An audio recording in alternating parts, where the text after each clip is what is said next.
it's Marian. Welcome to 25 Days of Plantmas. This is a special My Racist Life holiday series where I'll be talking about at least one of my plants per day, every day during Vlogmas. I'll be sharing with you the plant's journey with me ever since I've gotten it, all of our highs and lows, and of course how I care for and propagate the plant. So let's go check my plant event calendar and see which one of my plants I'll be sharing with you today. Today is day 10 of 25 Days of Plantmas.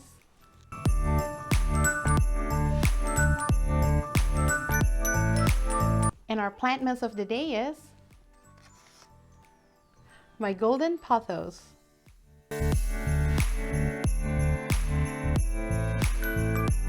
The golden pothos, the plant that everyone says is the easiest plant to care of. It's so common that even people who has quote-unquote black thumb won't even kill a golden pothos. But I have. If you've seen the naughty episode of my Naughty and Nice Plants specials, the golden pothos is probably my naughtiest plant of them all. As far as plant challenges, the golden pothos gave me the most challenge, which is quite surprising and honestly quite alarming for me at that time because it is the golden pothos, the plant nobody can kill, and I killed it. So the plants that you see right here in front of me, this one doesn't actually belong to me. This one is my mother's. And the golden pothos that I originally was talking about is my sister's golden pothos, which she brought home from her office. My sister, who is not a plant person at all, one day just surprised me, brought home a golden pothos that was trailing at least 2 feet long and told me, oh, here, this is the plant that I've been growing in my windowless office for 2 years and I brought it home for you. And I was so shocked. Oh my God, how did you manage to grow this? You don't have any windows in your office, blah, blah, blah. And she said, oh, I just growing it under my lamp and I water it when it looks like it's dying. It was really amazing that she was able to grow that golden pothos, which is like my goals at the time because none of my pothos were trailing yet. And that was the first trailing pothos that I saw. And she handed over to me to take care. And then it started rotting. It started getting root rot, and I don't know what's going on, why it was getting root rot. Well, at first I didn't know it was root rot. It was just the leaves were yellowing and dropping off, and I was just thinking it was just trying to acclimate into its new situation because it's now getting a lot more light. It's getting watered more frequently or more regularly, and I thought it was just adjusting, but the leaves just started to yellow and drop off. And then once I finally checked out the roots, I found out it was root rot. And back then, I wasn't doing propagation in sphagnum moss yet. I was still doing it in water. So I tried to pop it in water, whatever's left of it. But to no avail, it never really recovered. It just continued dying off. And even as I cut off the stems and as I cut off the roots, I could see within the stems that the rotting has already entered the entire stem. So at that point, there wasn't really saving it. And it came to the point that I was only left with a stem that has like 3 or 4 leaves, which I added to this plant. So this plant belongs to my mother. She had it growing outside for the entire growing season. But once the cooler season starts to come in, I repotted it for her and put it in this pot. And this plant never had a chance to acclimate indoors, but yet it's doing perfectly. And it's in a bedroom that has north-facing windows, so it's not really getting a lot of light. So this one is also has been just growing under a lamp and has been thriving successfully. And I added whatever's left of my sister's plant here, and I think it has survived since. And I think being amongst healthy plants has helped it out. And I think it's this one, I believe. It is this strand. So it's been growing pretty well. It has popping new leaves. So I'm glad I was able to save part of my sister's plant. And in a plant swap, I got, I think, what I believe is a Gisenia pothos, or maybe just a very variegated golden pothos. And I was growing it in sphagnum moss or in soil. I can't remember. I think it was in soil.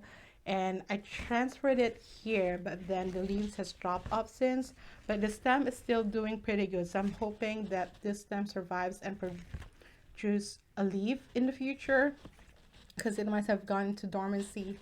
But I really hope that it was still growing new leaves because I love the leaves that came from here. It's really variegated. I think it's a Gisenia, but it might just have been just a very variegated golden pothos.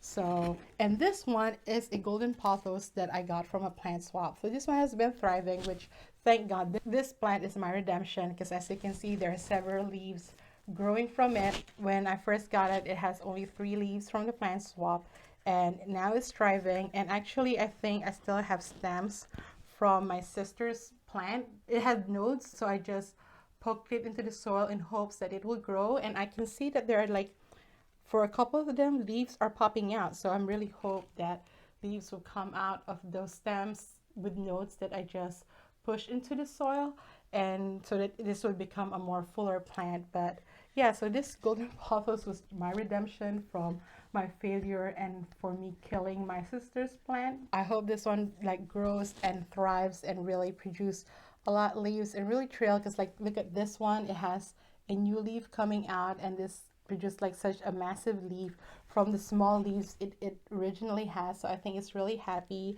and I hope this continues to grow and thrive, and I won't have any more issues with it dying. So with root rot and everything with golden pothos is what I learned from my experience with them and with just research. Even though they're easy care plants, even though they're a very common plant, do not underestimate them.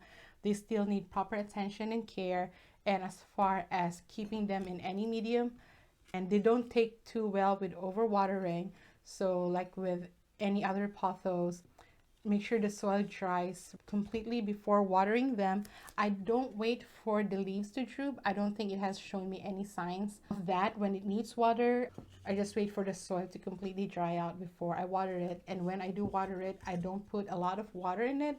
And with this one, it is kept in a terracotta pot, and this one is still in a nursery pot, but I don't overwater this either. I bottom watered it just to make sure it's just getting the water it exactly needs and no more, no less, especially during this cold season. And usually waiting for the soil to dry out means between 7 to 14 days for this size of plant, and this one is probably between 15 to 20 days. Like I've mentioned many times in my other videos, I use the planter app to help remind me when I water this plants last and when I should water it next.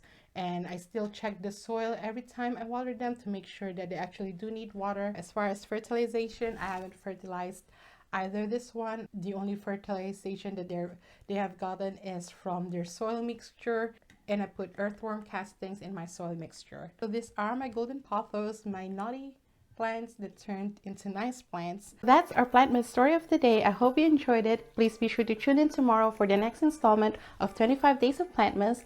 And if you miss any episodes, all of them will be included in the playlist that links up in the card and down in the description. Thanks again for watching. I see you, I appreciate you, and have a plentiful holiday season, everyone. Bye!